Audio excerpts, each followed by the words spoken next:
Hey guys, don't forget to check out our new merch, link in the description down below. In shonen anime, most characters are wussy crybabies when they see their friends die in front of them. Another thing, most shonen characters are weak unless you've got a final form and you're not at it yet. And most shonen characters scream a lot. And Armin does all these things at once, but he doesn't let it get him down because he's a fighter. He also likes to dress up in women's clothing and long summer days bleeding out in the grass. He's a weird kid. He's also loyal, kind, and smart-ish. During the mediocre part of Armin's life, he gets bullied for talking about the world beyond the wall. A few kids get together to fuck his shit up for having dreams, cause how dare he? Smartest guy in the show? Not yet he isn't, because you know this is reoccurring bullying and he hasn't learned to keep his mouth shut yet. Though he's weaker than the dandelion, Armin has dreams of reaching for something greater, beyond the wall. He inceptions his best friend with alluring tales of large body of water called the ocean. Now we all know he made that shit up, but Eren buys it anyways. During this time, the colossal titan appears, hearing a child who still has both his parents and figures, well, we can't have that now, can we? And bam! Young Armin was a little snitch back in the day, so he gets the cops to come save Eren and Mikasa from dying. After that, Armin loses the only family member he had left, his grandfather, who was sent out on a suicide mission. Now, after this, Armin starts to believe in QAnon theories and thinks the government made it a ploy to get his father killed, his grandfather killed, and he's right. Now that he's an orphan, him and his friends form the Orphan Avengers, but they don't have the funding to fight Titans, so they join the military too. During the entrance exam, Armin passes the balancing test and starts to become more confident, starts to believe he's got what it takes to handle this life in this world. But then Eren also passes, but he does it with broken equipment, so Armin starts to question whether or not he made the right decision and throws himself into the mouth of a Titan.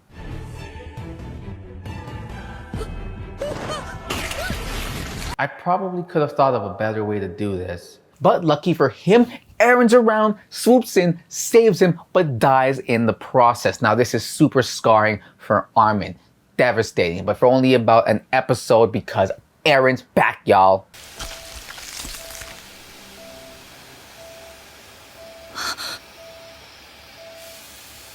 Now, before graduating, we get a little subtle taste of future Armin. He's just like regular Armin, but then he looks at everyone and thinks, are you dumb or just dumb?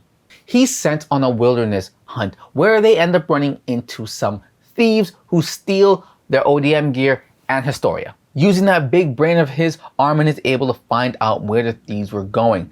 Thanks to Armin, they get back their gear and detain the thieves while saving Historia. When Tross is going to hell in a handbasket, who do you call? Anyone but Armin and friends probably would have been okay, but they're the only ones there, so what are you gonna do? So that brings us back to Armin getting eaten and surviving, Eren getting eaten and surviving, but everyone else getting eaten and just staying dead. While Armin thinks Eren is dead, Connie tries to fill that BFF slot, but he doesn't have enough hair to be an MC.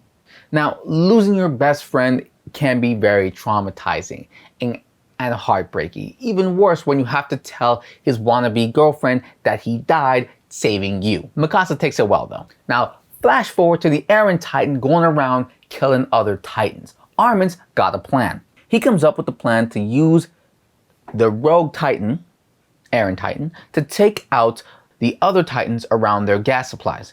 This goes well, but when Armin tries to use Eren to seal the hole in Wall Maria, that almost goes horrifically wrong. There are plenty of moments in an anime as great as this one that define a character. One of my favorite ones is when Armin stood up when basically everybody else was willing and ready to kill Eren on the spot.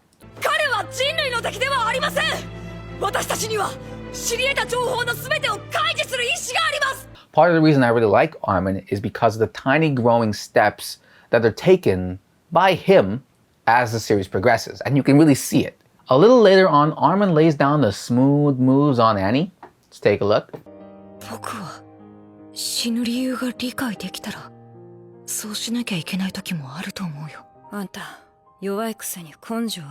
But rejected Armin assumes she must be hiding something and plans to use Eren's execution as a good reason to get Annie to follow them. This is a great plan, not that great though, because she pretty much figures it out just at the very end of the plan. She admits to being the female Titan and to killing some test Titans, but hides her feelings when Armin asks why she didn't kill him when she had the chance. With Annie in Titan form and his plans failing, Armin moves to plan B, which he made up on the spot. The well-titled convince Eren to fight so we all don't die plan, but it takes some time before eventually working.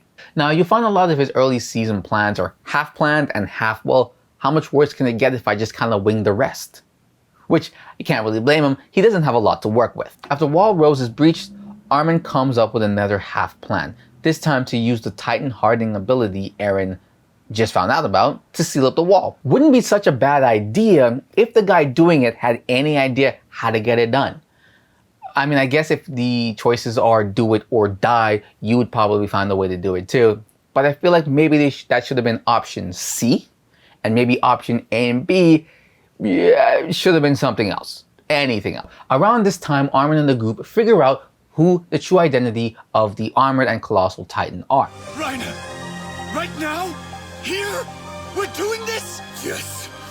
Right here, right now. We settle this once and for all! Mikasa tries to body them but fails, so Armin figures, well, now that the giant monsters, let me take a crack at it. Eren gets kidnapped, which is the perfect time for Armin to reminisce about their childhood. Finally, Armin and the others go after Eren, and they end up finding them in the forest with the giant trees. Armin, with his newfound balls of steel, confront Berthold. I can never say that guy's name properly. I'm just gonna call him the Colossal Titan. Confronts the Colossal Titan, taunts him with stories of the torture they're doing to Annie. So, you're okay with this? Leaving your friend behind to face the music? Do you know where she is? Way up north in the Utopia district. Being tortured. The silent treatment only goes so far. The body may heal, but her screams are an object lesson on the limits of endurance. Because Armin is smart and the Colossal Titan is dumb, Erwin is able to save Eren. Flash forward, now a member of Levi's special Eren Guard group. Things start looking up. Armin gets to do his favorite pastime, dressing up as a girl for their first mission. This pretty much backfires at the beginning as he gets captured and continues to backfire when Eren gets captured. Chasing after Eren again and Armin just getting sick and tired of this guy getting kidnapped, he takes his anger out on a defenseless woman. Like a coward. You think after being a defenseless woman for a bit, he'd have more sympathy. But it does come back to bite him in the ass because Armin is regretful for taking the life of another human. The first time he's ever had to do that, and the feeling is bound to be something else for someone as kind as Armin is. But after the conversation with the Colossal Titan, he's changing more and more as time passes. Everything's going crazy by this point. The government is arresting the scout regiment. Armin and friends hide out in the forest. The squad eventually get a lead on Eren's whereabouts and head after him. At this point, they gotta fight the MPs. Armin's planning has gotten way better now. The plan is to take cover under the smoke by igniting gunpowder inside barrels. I suppose it's much easier to plan around humans that are normal sized than giant monsters. Eventually they save Eren. Historia's father gets even worse as a father. With Historia now Queen, Armin has funding for the Orphan Avengers. Near the end of the season, Armin has his craziest and most well thought out plan so far. Realizing body shaming can be used for good, he notices the Colossal Titan has gotten skinnier since the last time. Remember the wussy crybaby from the start? Well, now he's brave, confident, strong baby, but he is still not fireproof. So his plan pretty much brings him to the brink of death, but as we know, he recovers, now becoming the Colossal Titan. And finally, Armin finds the ocean. Alright guys, hope you enjoyed that. At the time of recording this video, I still have yet to see the 4th season. So I'm hoping to watch that today, once I'm done the edit, ship this out. But anyways, guys, thanks for watching. And that's it. End card. Well, Kelly, looks like we just about threw away every perp in this city. Yep. Robbery, murder, tax fraud while murdering. Yep, good. Oh, looks like we missed one. Who do we have here? Oh yeah, no subs McGee. He's one on several friendly accounts of watching videos and not liking, not commenting, and not subscribing. Not turning notifications or checking out the links below. By God. Let's book him.